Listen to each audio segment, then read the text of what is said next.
the study of future things. We are going to stick on a certain path.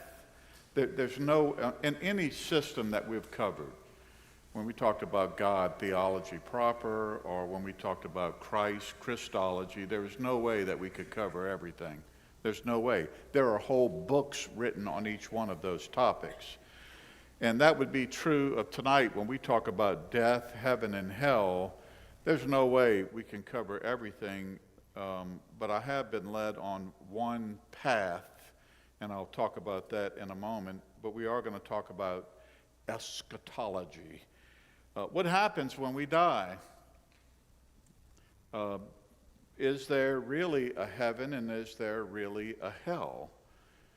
Questions that we not only need to know for our own sake, but what does the Bible teach? What is God's opinion on that matter?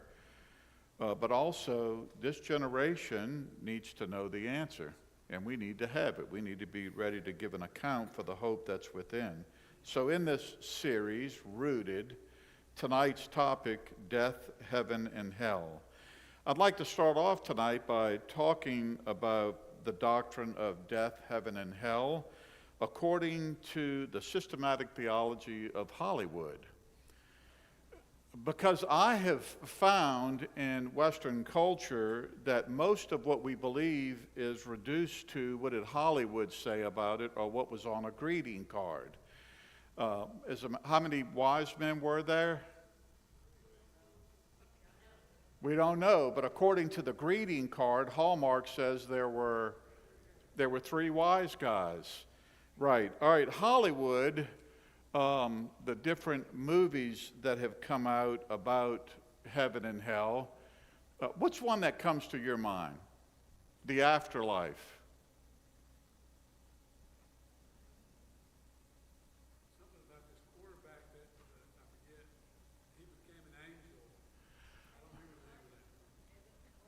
Heaven Can Wait. I've got that on my list. Heaven Can Wait. The number one, we watch it every Christmas. It's about the afterlife. Who's the old guy, the character right there? Clarence. And Hollywood teaches something about the afterlife, and you see it in the character of Clarence. Heaven is for real, miracles from heaven. How about this one? Ghost. Patrick Swayze, Demi Moore, remember that one? Ghost. I'm going to say a quote, you tell me the movie. I see dead people. The Sixth Sense. Hey, when you think about it, if you go through the list of movies that Hollywood's cranked out on the afterlife, there are a lot of them. There are a lot of them. Is it entertainment? Is it just entertainment? And I watch that one every Christmas. I watch that movie. Christmas is not Christmas without It's a Wonderful Life. Is it entertainment or is it disinformation? Both. I would say it's both. It's 1984 or 85. I'm teaching on the subject of heaven, and there was a dear elderly gentleman, Dr. Newman. He's with Jesus now, and he's got all of his theology straightened out. But I could not convince him that when we died, you didn't become an angel. I could not talk him out of it. Where did he get that theology? From Clarence. The doctrine according to Clarence. Over and over he argued with me about we become angels when we die. And I couldn't convince him otherwise. Another disinformation system, for the most part, is books on the afterlife. Wow. There are hundreds and hundreds and hundreds of books written about what happens after we die. Imagine heaven. Near-death experiences. Hit that next slide there, Justin. There you go. Life after life, proof of heaven, touching heaven, the next world. Tons and tons of books. It's a very popular topic what happens after we die. And some books, the whole entire book is written about quotes of people that are dying. I see bright lights, all is bright. Or another, fire, fire, everything's on fire, of someone dying. Hey, what's true and what's not true, I don't know. But there are books written about it. I find it interesting that archaeology and what they find in graves that they excavate. I'm going to give you one, and you're going to know it. King Tut's tomb, what was in there? And why? Everything he needed for the next life was in that tomb. Hit that thing, Justin. Justin was there last week. Whoa, you went too far. There you go. Everything they thought that Tutankhamun would need was in that tomb. Because they did believe in an afterlife, but somewhere they came up with a theological system that you need to prepare for it in this life and put it in your grave. Swords that are in the graves of Vikings, what are they there for? Containers of food that are in graves. Over and over again it's found. The most famous grave in an archaeological find is the Terracotta Army, right there. Incredible. I got to see part of that. It was touring the States, and it was in Atlanta, and they had some of the figures from that dig. Terracotta sculpture depicting the armies of Qin Shi Huang, the first emperor of China. It's from his funeral where he was buried, and they didn't want to slaughter his entire army and put it in the grave with him, put them in the grave, so they made exact representations of all of the men that guarded him, and they buried them with him. 210 to 209 before Christ. And the purpose was in the afterlife they would protect him. Let's go through a list. I'm going to start off tonight by a list of what people say happens after we die. And number one on the list, I'm going to put materialist or atheist would be number one on our list. There is no afterlife. This is it. You live, you die, the wheels on the bus turn round and round, and it's over. Friedrich Nietzsche said, the kingdom of heaven is a condition of the heart, not something that comes upon earth or after death. How do you like that one? Well, good. How does that play out for you in this life? That's my next question. And it is a real question that I ask to people when I'm talking about the afterlife. If they say, hey, I don't really believe that there's a God, then I ask them the three big questions. How did we get here? Why are we here? And where are we going? And that last one, where are we going? What are you going to base it on? If we are just mere random chance, and that's all we are, then there is no afterlife. So if that's the case, I'm going to say something stupid. I like red lights. I think they mean red means go, and I'm going to start going on red from now on. Because who's to say what's right and wrong, and there is nothing that I'm going to give an account to, so red from now on means go for everyone at Rainbow Presbyterian Church. Khrushchev, when the Russians put the first cosmonaut in space, this was his quote. Gagarin, and I didn't pronounce that right, flew into space but didn't see any God there. Quote unquote. 1961, the year I was born, the Soviets put that cosmonaut into space, and the leader of the Soviet Union on April the 12th, 1961, that's what he said, taunting the whole fact that there really isn't a God. He didn't see him when he got up there. Hey, by the way, Mr. Khrushchev, just take a look at all of the stars and everything that's up there. He did that. You got to come up with the answer of how did it get there. Christianity, Islam, and Judaism, back to our list.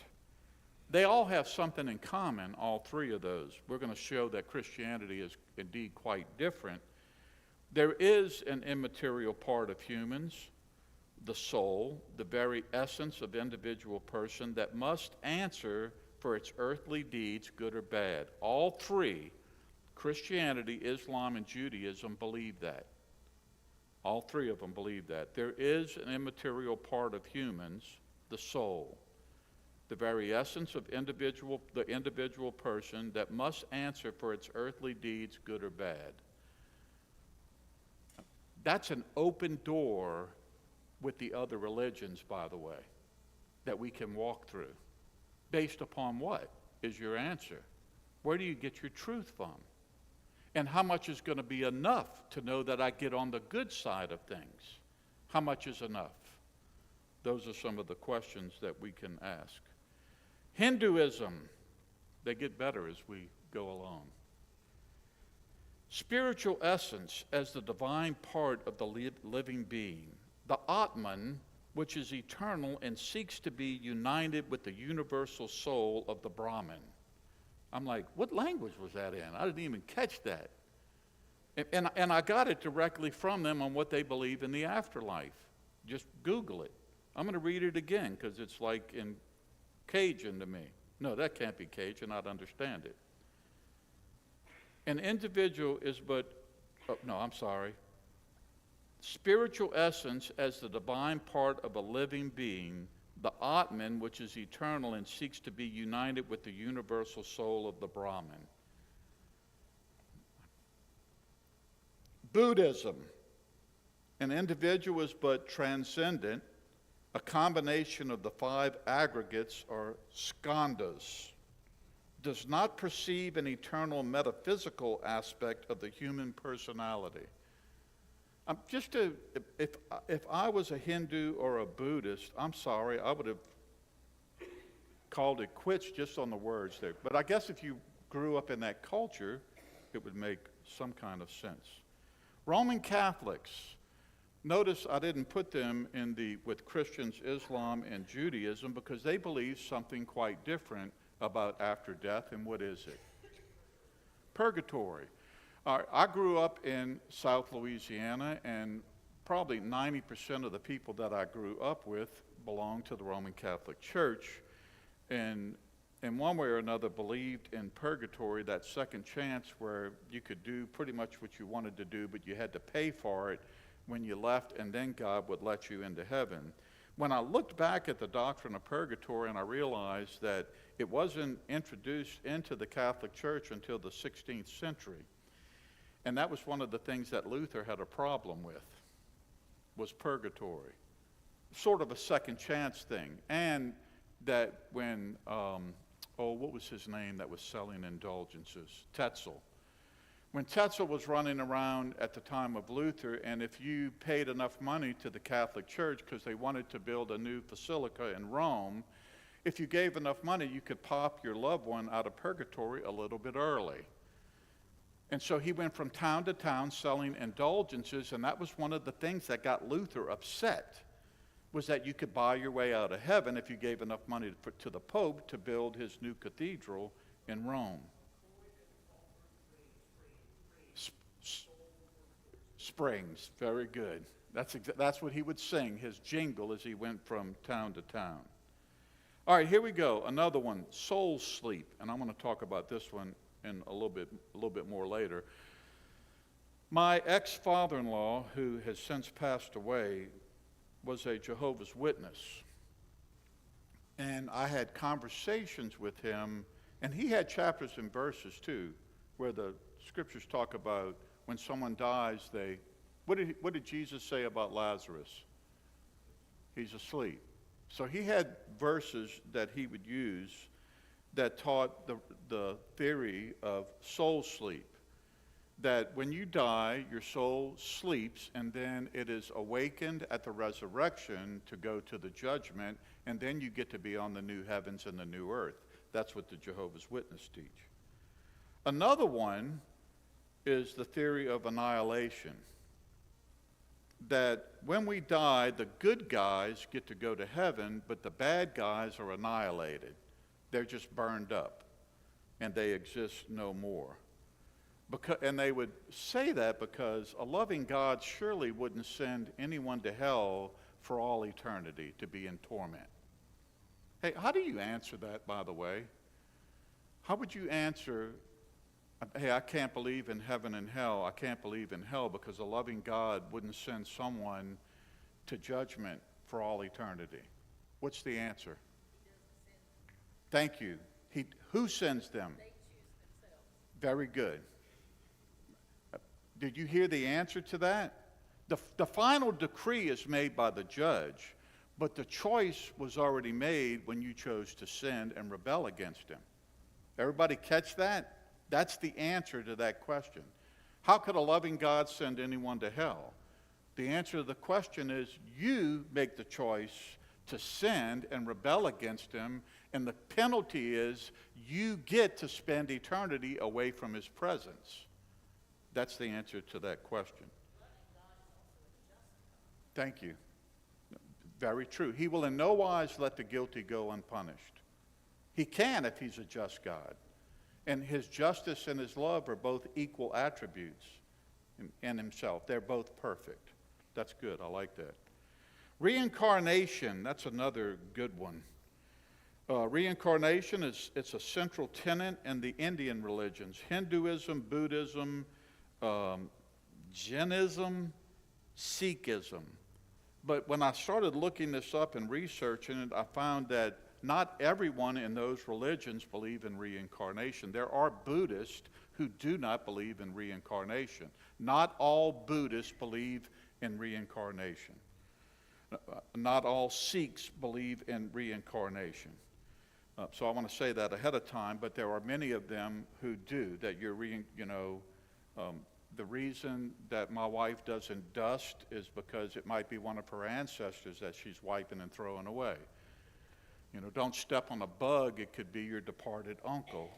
I mean, I say that jokingly, but in all actuality, that would be the truth if reincarnation was so. And if you didn't do it well this round, then you reincarnate into a lesser stage in the next life. So that means Robin Roberts is going to come back as a roach.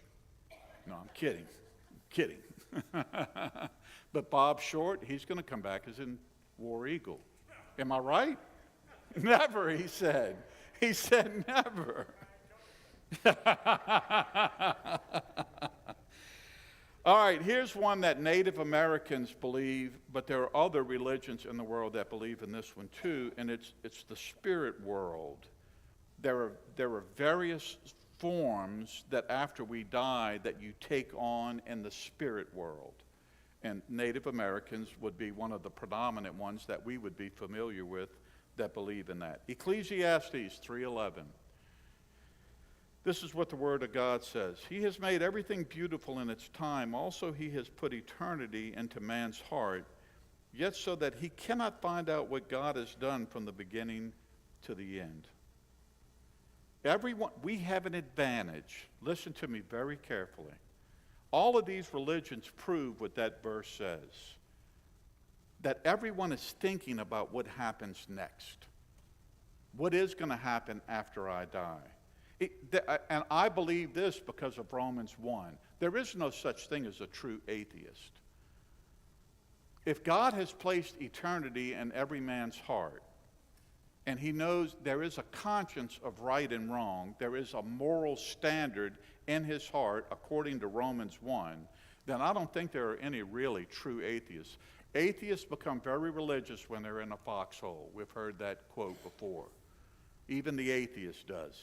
He's crying out to something or somebody. And according to the scriptures, we have an advantage with the gospel. And the advantage is this: our Father has placed within those created in his image the thought of eternity. And now we have the answer to the question of what happens next. With certainty, we have the answer, and it's in his book. I want to encourage you with that, because as we walk into the real world Monday through Saturday and rub shoulders with those who believe one of these besides Christianity, with a smile on the face and with confidence in your heart, we have the right answers to give them. And I hope tonight encourages us and points us in the right direction. All right, this is what we're going to be doing tonight and next Wednesday night. We're going to do three things. This is the path that I've chosen to go down. We're going to talk about what is the order of events after we die. That's what we're going to do tonight. Next week, I want to pull the ace out, the trump card. And that would be, what does Jesus say? So we're going to specifically go to the New Testament, and I want to see what Jesus says about heaven and hell. And then all of the word is inspired, so we're going to go, number 3, to other texts in the scriptures and take a look at what the Bible in general says about heaven and hell. So that's our journey for the rest of this evening, and for next week, Lord willing, we'll accomplish that. All right, who remembers the 2 rules of our Rooted series? Sam does. I saw him lip it. Anyone else? What are the 2 rules of this series? You got it. You can, as we launch off tonight, you can stop and ask questions. Everybody with me on that? Because this is not going to be a fire hose. I'm dumping information. I want this to be a conversation, and I get to ask questions too, so I'm going to do that right now. I baited you in, by the way, on that one. All right, here we go. You ready? In order, what happens after we die? Go. Yes, ma'am. All right, so I'm going to use your words because they are very particular in the way that it's put in the text. Hey, next thing that happens, you die, what's going to happen? Do you agree with what she said? She said to be absent from the bodies, to be present with the Lord. Is that the next thing that happens after you die? Gehenna? We're going to have to do that, Ben. We're going to have to do Gehenna. We're going to have to. For the unbeliever, especially. We're going to have to divide the classes. You gave one group to be absent from the bodies, to be present with the Lord. What happens to the unbeliever? All right, so I have to put, number 1, how am I going to put this? With Jesus. What happens to the unbeliever when he dies? Hey, by the way, the next thing that happens after you die is they unplug you. No, I'm kidding. What about the unbeliever? What happens? Do they go to hell? Yes or no? No. Why? How do you know? Look at Ben's pulling out all this theological stuff on us tonight. You're exactly right. And we're going to have to talk about that. The unbeliever goes to Hades or Gehenna, to a holding place. Hey, why do you say a holding place? What? Do what? You have to wait on the judgment. Everybody catch that? I'm going to come back to this in just a moment. When the unbeliever dies, do they go to hell? What's the answer? No, not according to the Bible, and we're going to go look at that in just a few minutes. Everybody tracking with me? Because Hollywood or life after death books, most of them are going to say they go to hell. That's where they go. That is not true according to the scriptures, and we're going to show that tonight. All right, so for the believer to be absent from the bodies, to be present with the Lord. For the unbeliever, they go to a place of torment, but it is not the final judgment or hell yet. All right, so what's next after that? You die, you get to be with Jesus, and that's it, right? What's next? The judgment? Judgment, Sam says? All right, here we go. I'm going to put it. How many judgments?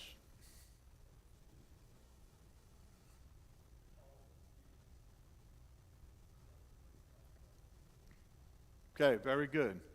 1 Corinthians 3, 2 Corinthians chapter 5 for the believer, the bema seat. And we're going to go there in just a minute. For the believer, what happened to our judgment as far as our sin goes? Jesus paid for all of it. So when the believer dies, at some point in the future, and this is debated, and I could go in any direction with that on when does 1 Corinthians 3, 2 Corinthians 5 happen. The bema seat, bematos is the word that's used in the Greek. When does that happen? I'm not going to venture that far out on the limb to say, but I know it does happen that the believer goes to a reward seat. There are degrees of reward for the believer in the afterlife. We're going to spend some time and talk about that. But what about the unbeliever? Revelation chapter 20, the great white throne judgment. They too will face a judgment. Revelation 20 is the key text, even though it's echoed throughout the scriptures, especially by Jesus. Matthew chapter 25 being one of those passages. There is a judgment, a day of reckoning. That's why there is a moral compass within every human being created in the image of God. We want to know what's going to happen next because I got a bad feeling that I'm in trouble when I get there. It's within every human being. He placed it there. That's what the text says, and we'll look at that more. All right, so I go to be with Jesus. At some point in the future, there's going to be a judgment. Then what? After the judgment. Good, I'm glad I have you thinking. Because we need to know the answers to this. What happens after the judgment? Say again? Rewards. Agreed. It's a part of it. That's good. You're tracking. Anyone, come on, take a stab. What happens after the judgments? Worship him before. Well, that can happen here too. But hey, I agree. Worship's going to be taking place. Where? Say again? A banquet. There is going to be a banquet. The marriage supper of the Lamb at some place. Chronologically, I'm going to be very careful on where I put stuff and what I'm going to plug in up here. Because I know I could step on landmines. Yes, sir.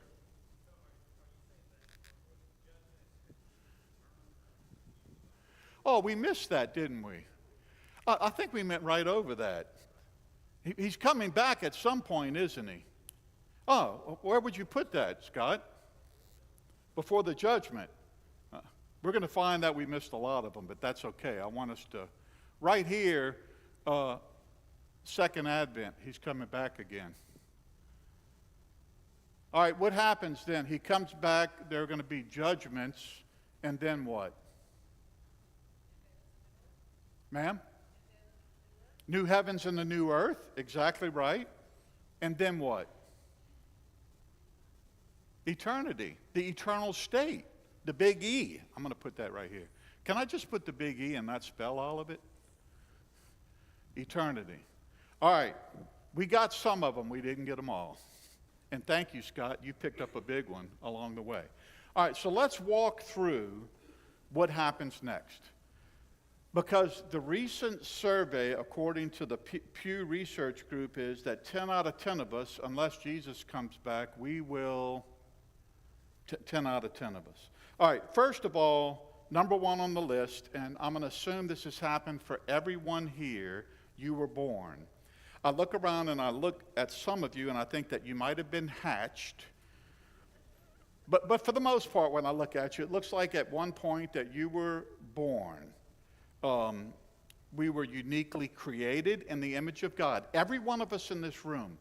This is at 62 years of age, it's permeating my thinking when I'm out in the real world, when I'm at Winn-Dixie or Walmart or I'm driving in my car and I see people, this thought reoccurs more and more in my mind. They are created in the image of God. I don't care how they look physically. I don't care how young or how old they are. They were uniquely created by the Father in his image. They are image bearers. Every one is an image bearer that was born. Every one. All right, Every person has an eternal soul. We did that when we talked about man. Everyone has an eternal soul. Everyone. Who has spirit? Not a trick question. Who has the Spirit? Believers, born again, of the Spirit. You can't be born again unless the Spirit gives you new life. John chapter 3, Romans chapter 8. If you don't have the Spirit, you don't belong to Jesus, and you're not born again. Romans chapter 8 would be the passage on that one. All right, so all of us were born, I'm assuming. Second, all of us will die. Ecclesiastes chapter 3, verses 1 through 3. There is appointed a time for everything, and there is a time for every event under heaven. A time to give birth, a time to die, a time to plant, a time to uproot what is planted. Hebrews 9:27. And as much as it is appointed for men to die once, and after that, Sam would say, comes the, you got it. That's the one you put up there, Sam. Hey, who appointed the death thing?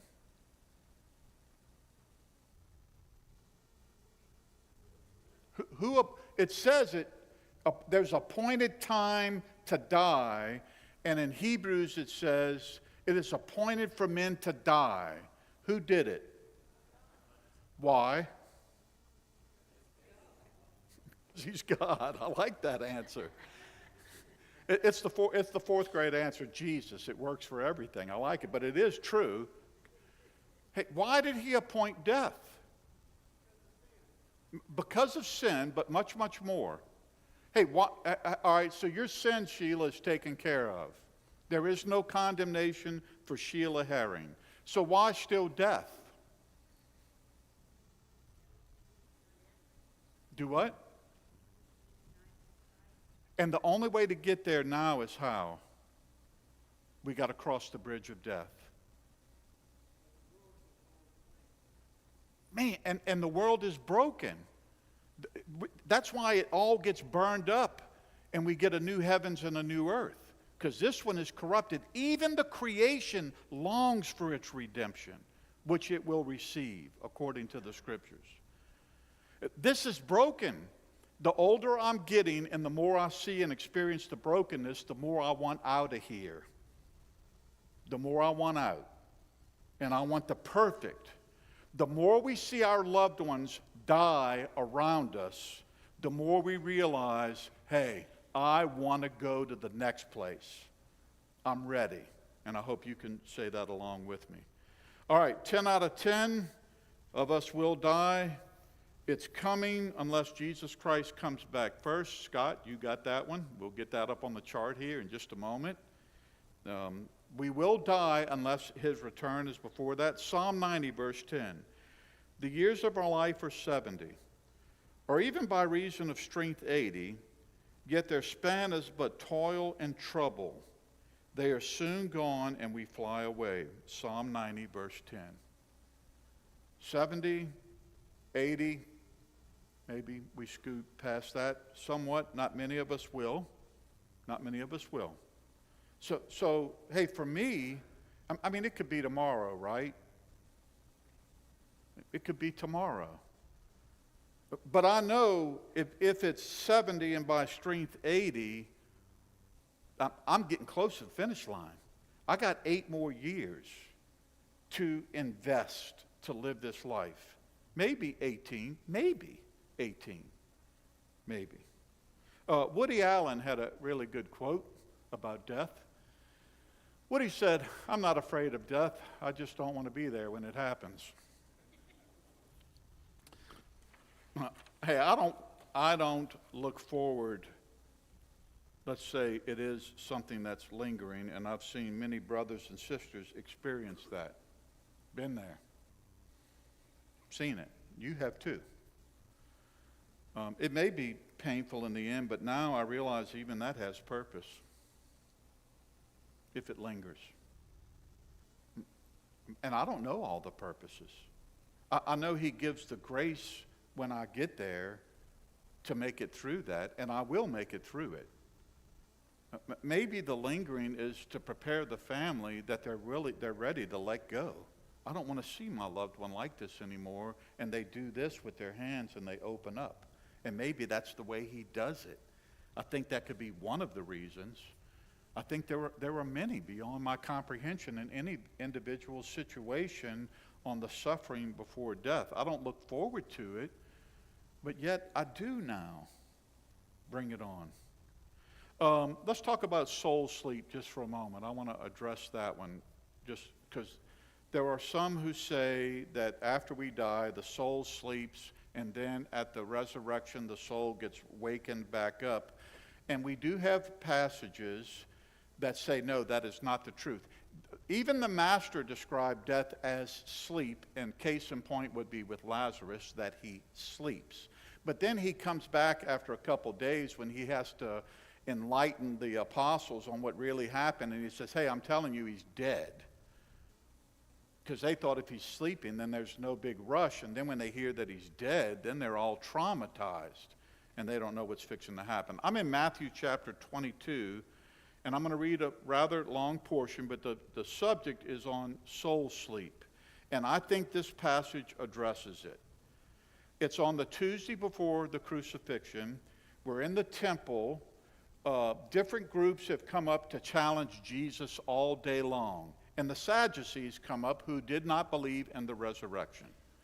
And so they come up. Those boys sat around on Friday nights playing cards and coming up with scenarios and reasons why there wasn't an afterlife. And enjoyed it. And this is their best shot. This is their best one that they put on the table. The same day, Sadducees came to him, Matthew 22, verse 23, who say that there is no resurrection, and they asked him a question, saying, Teacher, Moses said if a man dies having no children, his brother must marry the widow and raise up offspring for his brother. Now, there was 7 brothers among us. The first man married and died, having no offspring left his wife to his brother.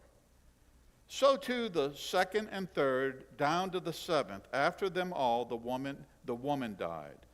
In the resurrection, therefore, of the 7, whose wife will she be, for they all had her? Good question. But it's the wrong question, and if you've heard me on this passage before, the right question is, why did those foolish brothers marry her anyway? Because she was killing everyone with her food. She had to have been an awful cook. All right, listen to his answer. What happens after death? And they say it's nothing, and I'm going to throw soul sleep in there. They're not sleeping, and they're not dead. Listen to the Master. Jesus answered them, and I like this. You were wrong because you neither know the Scriptures nor the power of God. And I think that's an apropos answer in this generation. Hey, you are incorrect because you don't know the Bible. And what he's doing is he's driving them to go back and study the book. It looks like it's an insult, and indeed it is. You don't know the book, therefore your theology is wrong. Verse 30, for in the resurrection, that's going to be on our chart. In the resurrection, they neither marry nor are given in marriage, but are like angels in heaven. That's loaded, ladies and gentlemen. Hey, do angels get married? How do you know that? He just said it. All right. Are there women angels?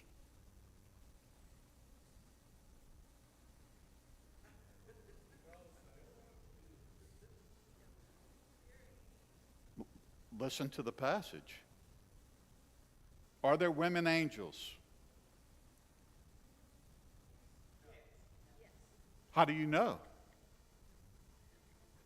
His principle would not apply. It would not apply unless male angels are marrying male angels. He says they're like the angels. They neither marry nor are given in marriage. Meaning it could be, but it's not. When you get to heaven, it's going to be like the angels. They don't get married, and you won't be either. Does everyone catch that? For some of you, you're looking at me like, oh, wow. Hey, from this passage, I believe there are female angels by what he says, or it wouldn't make sense for him to use this illustration. It wouldn't apply. It'd be dead in the water.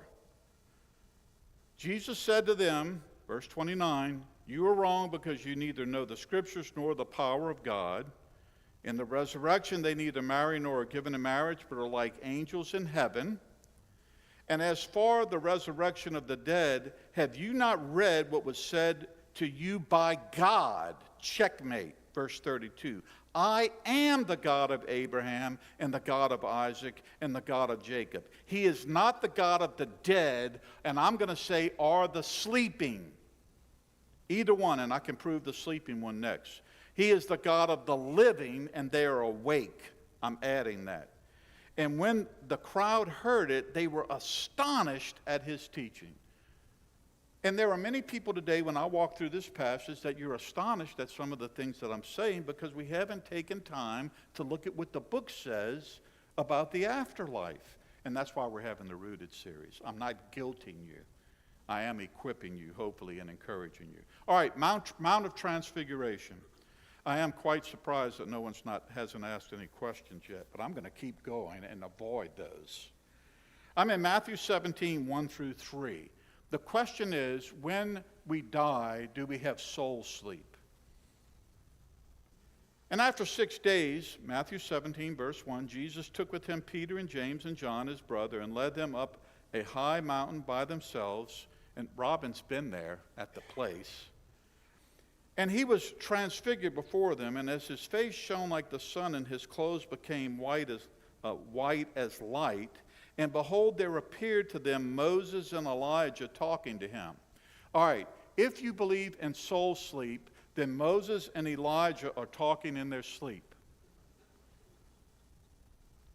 They're not sleeping and they're not dead.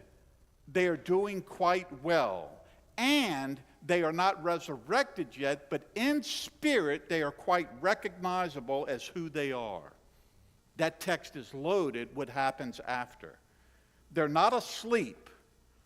Abraham, Isaac, and Jacob are they're doing quite fine. They're not sleeping and they're not dead. And Elijah and Moses are the same, according to Matthew 17, 1 through 3.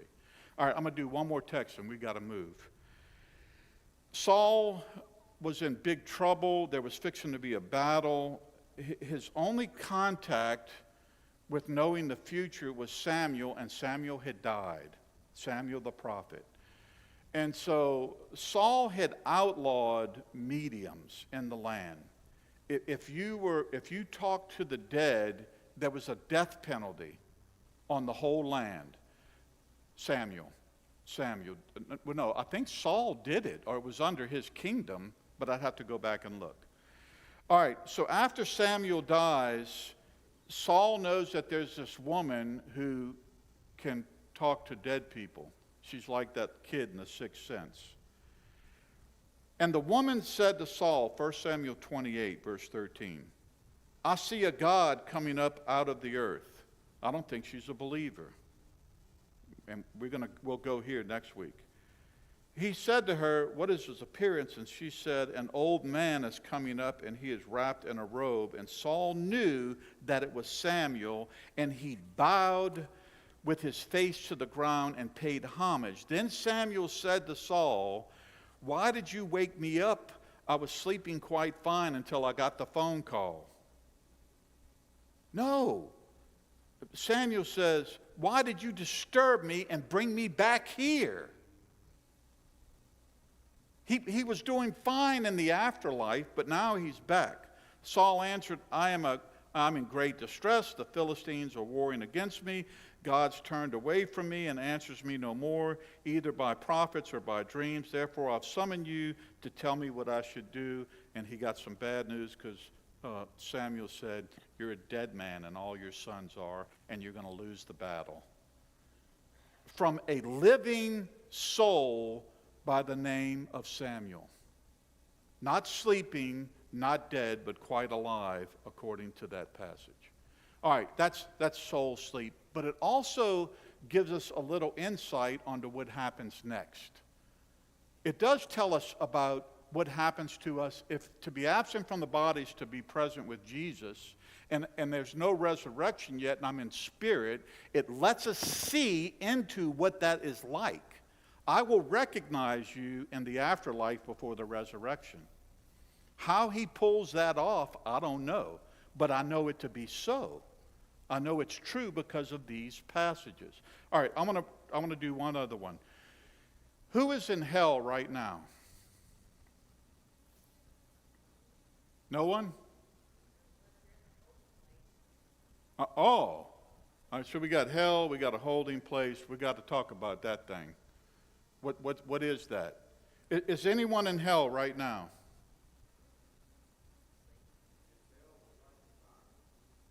Yeah? Nobody. Why do you say that, Tim? Tim said nobody. And what is the time? After the judgment. Bingo. And we're going to show that from the text. That's exactly what the text teaches. Tim, you nailed it. It's the place of final judgment. That's what hell is.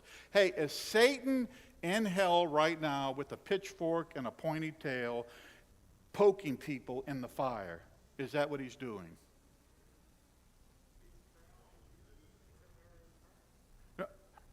I'm gonna get to Satan in a moment. Does Satan want to be in hell? Oh, no.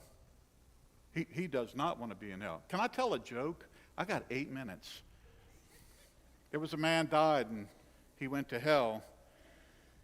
And in hell, Satan said, I'm going to give you 3 options. Behind door number 1, they walk over to door number 1. The door opens, and he sees that there is this whole miles behind the door of broken glass on fire and people in there yelling and walking on the broken glass that's on fire.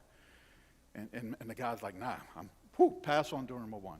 Door number 2, he walks up to, and the door opens, and it's a room, and it's full of venomous snakes, waist high, and people in there with all of these venomous snakes, and they're getting bit, and they're screaming out, and he says, close that one, I'm passing on it. Door number 3, the guy walks up to, and it opens up, and it's these people standing waist high in cow manure drinking coffee. And he says, I'm good, I like coffee, I'm in on that. And so Satan says, very well, it's door number 3 for you. Let's get the boys set up. And he puts him in the room. And about the time the guy walks in, gets waist high in the cow manure, Satan yells, coffee break over, everyone back on your heads. All right. Some of you got that, others, whoop, right over your head. That's terrible. All right. I'm in Luke chapter 8, verses 30 through 33. I'm not telling any more jokes tonight. Even Justin's like, don't do it anymore.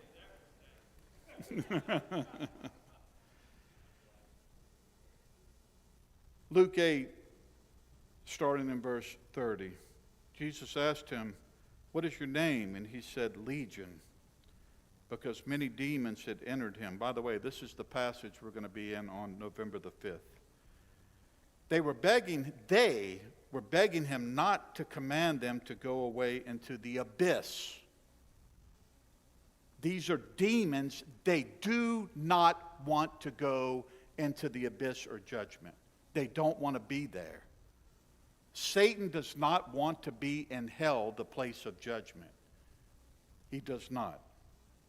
Now, there was a herd of many pigs feeding there on the mountain, and the demons begged him to permit them to enter the pigs.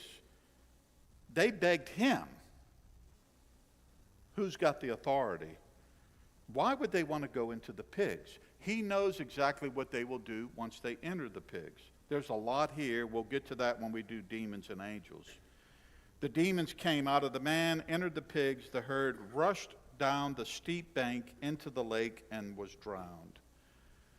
The point of this passage is, even the demons at Gennesaret that were indwelling the man, the legion, they didn't want to go to the abyss. They did not want to go to judgment. The whole concept that we see at Halloween or whatever of Satan in hell with the pitchfork, that is a lie. That's not true. That's doctrine according to Hollywood, but not according to the Scriptures. The first two occupants of hell, according to Revelation 19, starting in verse 20. First two occupants, according to Revelation 19. And the beast was captured with the false prophet who was in its presence and did the signs, who had deceived those who had received the mark of the beast and who worshiped the image. These two were thrown alive into the lake of fire that burns with sulfur. When I look at the Scriptures, I don't care what you do with the book of the Revelation. And I'm not going to step out too far on that thin ice. But I will say this, according to the Scriptures, the first two occupants of hell are those two gentlemen. They're the first two occupants. And then Revelation 20, and we're going to get to here next week in detail. Then I saw a great white throne, and him who was seated on it, from whose presence earth and sky fled away. There was no place found for them. This is beautiful. Hey, where does the great white throne judgment take place? Nope. Listen to it. I saw a great white throne, him who was seated on it, from whose presence earth and heaven fled away, and no place was found for them. Where does the great white throne judgment take place? If your answer is, I don't know, you're correct. If heaven and earth are gone, then where is it? It's wherever, we call where God is heaven. But is his heaven what we see as the heavens? No, he's much bigger than that. If we think the universes are big, wherever our God exists is bigger than everything. And that's where the great white throne judgment takes place. Brothers and sisters, we're going to get there to the judgments next week. How many people are going to be at the great white throne judgment? Every unbeliever from the time of Cain, from the time of Cain until the return of Jesus, how many people are we talking about? If there are 8 billion on the planet right now, can you imagine how many people stand at the great white throne judgment? It's billions and billions. If the world's population at the time of the flood was approximate to what it is today, which estimates say that it was very close, you're talking about billions and billions of people before the great white throne judgment in a place that I don't even know where it exists, but I know it does. But it's not going to be heaven, and it's not going to be earth, according to Revelation 20. I saw the dead, great and small, standing before the throne, and the books were open. Then another book was opened, which is the book of life, and the dead were judged by what was written in the books according to what they had done. We're going to get there. The sea gave up the dead that were in it. Death and Hades gave up the dead which were in them. That's you right there. Hey, where are the unbelievers who have left? Death and Hades. They're in a holding place. It's mentioned right here. And they were judged, each of them, according to what they had done. We're going to have to talk about that. Why are they judged by their works? That's all they got to stand on. And death and Hades were thrown into the lake of fire. That is the second death.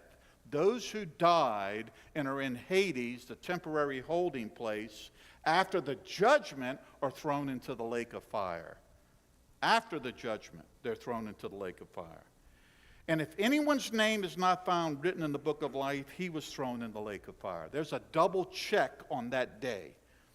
Hey, I'm a good guy. You ought to let me into heaven. All right, well, let's take a look at your works, put them on the scales, and let's see if you really qualify to get in according to your works. That's what the text says. And according to your works, there's none righteous.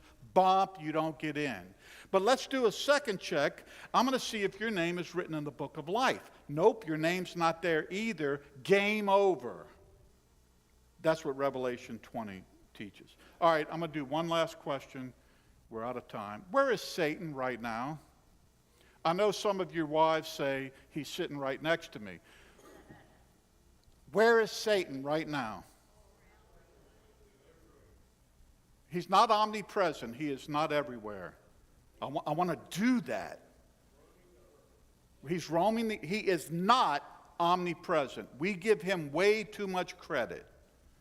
He does have an army that is massive.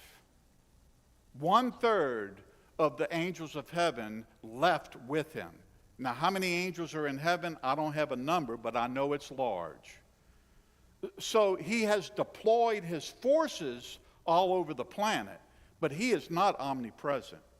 So some of you said he's on earth. Is that true? Give me a chapter and verse. You don't have to know the text, but quote it. It's on the screen? Go to that next one. Put it up there. 1 Peter 5:8.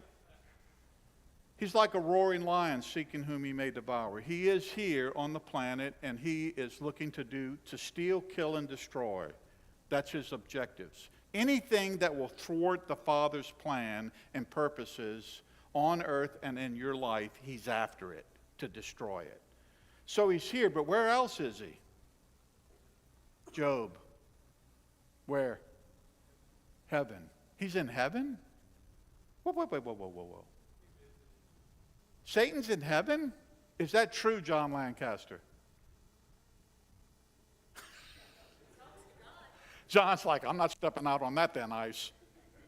Is Satan in heaven?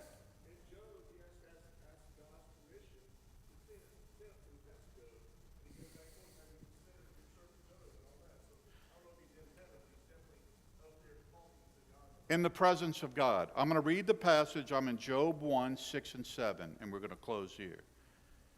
Now, there was a day when the sons of God came to present themselves before the Lord. Question is, who are the sons of God? And the answer is the angels. The angels, in this context, are the sons of God. They were created by him. And Satan also came among them because he's an angel. He's a fallen angel. The Lord said to Satan, "From where have you come?" Satan answered the Lord and said, "From going to and fro on the earth." He's not on the earth right here. He was going to and fro on the earth, but now he's in the presence of God, and from walking up and down on it on the earth. So when I asked this question when I'm teaching this in Africa, and I said, where is Satan right now? The number one answer is what? He's in hell. Is he in hell? No. Where is he? According to 1 Peter 5:8 and Job 1 and Job 2, where is he? Hey, if he is the accuser of their brethren, where does that accusation take place? Before God. This is what he said. Hey, Sam Brewer, your son, he thinks and does this. And he claims to be one of yours. And Jesus says, Father, indeed, he is one of yours. I purchased him with my blood, our advocate with the Father. That happens in the heavenlies with Jesus. So he comes, the accuser of the brethren, before the throne of God, and I get my verse would be Job 1. Where does the accusation take place? When he gives an account in heaven, which he still does before God. He cannot move a muscle, according to Job 1, without the Father's permission. We got to go into that at some point. Does that mean the bad things that take place in your life that are from the evil one are sifted through the hand of your Father? And he doesn't waste anything. He uses it for his perfect glory. That's heavy, and we'll come back to that. All right, next week I'm going to come back. We are out of time. And I want to talk about what Ben brought up, which was excellent. What happens to the believers of the Old Testament before Christ, Old Testament saints? Where did Abraham go when he died? Did he go to heaven? We'll talk about it next week. I saw Stephen going, nope. We're going to do that next week. We're going to talk about Old Testament saints. And I'm using that phrase carefully too, and I'll explain that next week. And then before Christ, where did people go when they die? Where did King David go, or Abraham? And then after Christ, and you got this one right, to be absent from the bodies, to be present with the Lord. What happens after Christ? We're going to do that next week. All right. Hey, I enjoyed this evening. A lot of rabbit trails we most assuredly could have run down. Next week, we're going to finish up what happens after we die sequentially. And then I want to pull the ace out, and we're going to talk about what does Jesus say about heaven and hell. And by the way, I've been careful not to use many of those passages tonight. I'm not pulling my aces out till next week. And we're going to talk about what the Master said, because that's checkmate. Whatever he says is checkmate about heaven and hell. And we're going to go there next week. Hey, let's all stand. We'll close with prayer. I thank you, Father. Everything that you want us to know in this life, you've given to us in the book. Everything you want us to know that we need to know.